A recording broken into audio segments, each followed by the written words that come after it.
Not long ago, I was watching Monty Don, the English gardening guru, as he wandered among and expatiated about the fabulous water features of the Villa d'Este in Italy during a segment of his television series on great Italian gardens. When he sauntered by the 3 ducts of Le Cento Fontana, the 100 fountains, out of which dozens of gargoyles spouted streams of water on the lowest level, I kept seeing the face of Adamo Macri's distinctive portrait, Dust Row.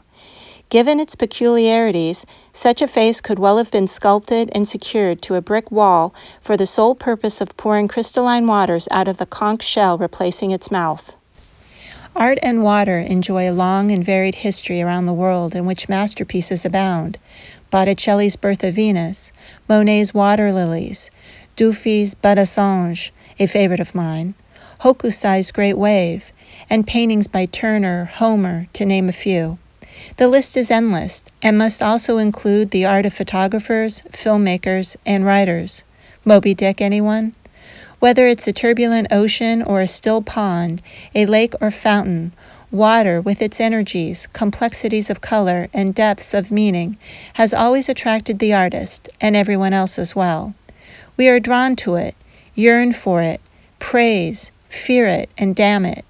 It washes through our erotic dreams and symbolically imbues Macri's exquisite Dust Row. I don't wish to digress into theories of evolution here, but our attraction might have something to do with our origins in the primeval sea.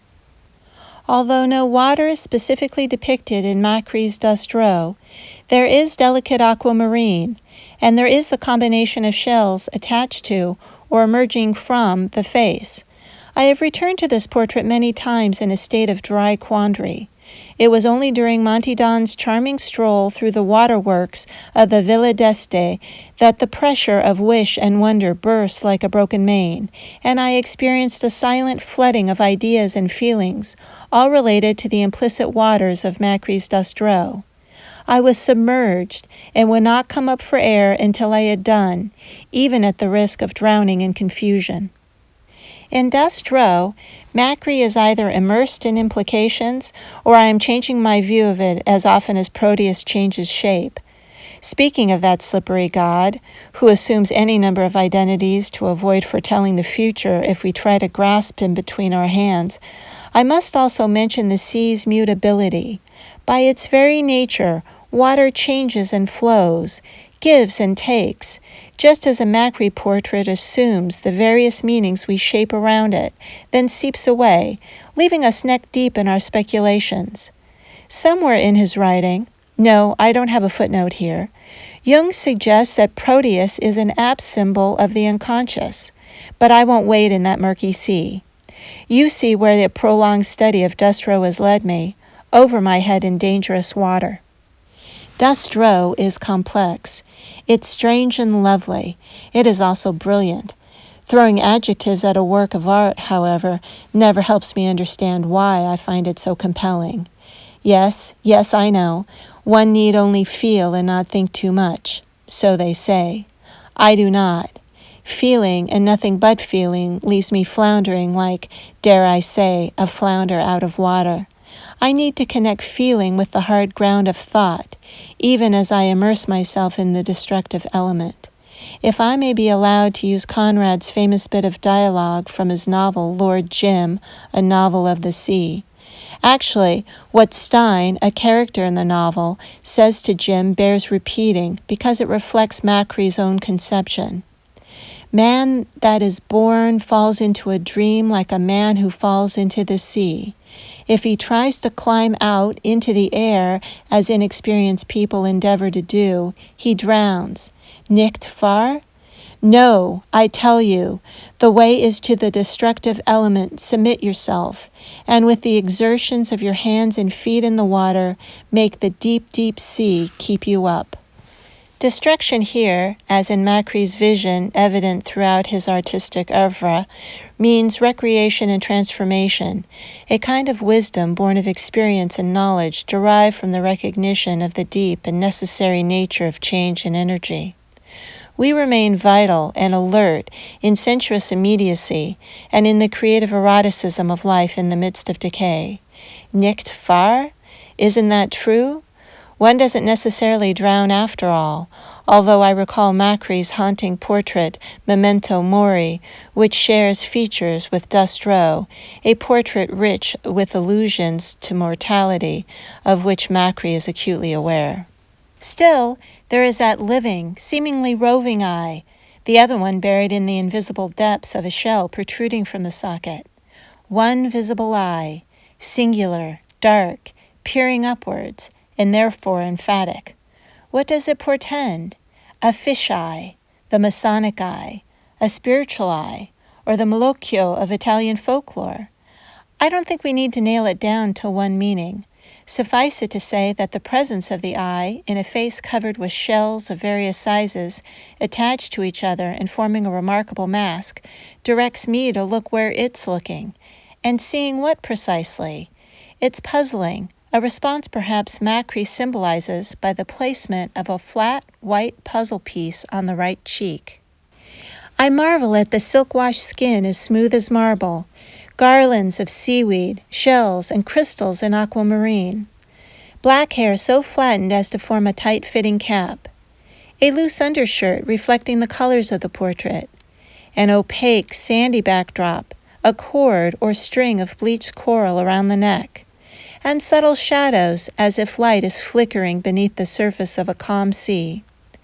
The carefully chosen elements of this portrait connect seamlessly, the consequence of Adamo Macri's subtle, multifaceted artistry.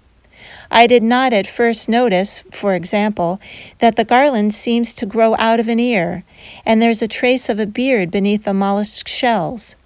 And I was led by the color, details, and implications of this portrait to similarities in Macri's stunning Hinterland portrait. Is it a mask, or some inner force that emerges from the face of Dust Row, a transformation of identity in the sea? Macri has long been fascinated with cellular changes and the slow breaking down of shape and structures in both organic life and inorganic matter. Moreover, he often merges human and inhuman in his art, a cross-fertilization of seeds from different species, if you will, as in the Epizookery series. That phenomenon remains a perennially fascinating aspect of his art, the endless mutability of it, which eliminates rigid definitions and embraces change and fluidity. By the way, he has recently posted portraits called Coral Bleach, a nice play on words, and I can't help but think that flesh is nibbled away by fish and bones ultimately are bleached white by the salty sea. What of the title, Dust Row? Why does he draw attention to fish eggs? On board a small, less than luxurious ship cruising the Volga in Russia several years ago, I lathered orange and black caviar on blinis for breakfast, eaten along with cucumbers, mushrooms, eggs, and shots of vodka, sans orange juice. Dust is not so appetizing, an earthy reminder perhaps, almost biblical and funereal, as in ash to ash, dust to dust. In Dust Row, there is indeed a suggestion of earthiness, or the sea floor beyond the reach of sunlight. Given Macri's ironic propensities in his portraits, you really don't stand on terra firma with this artist.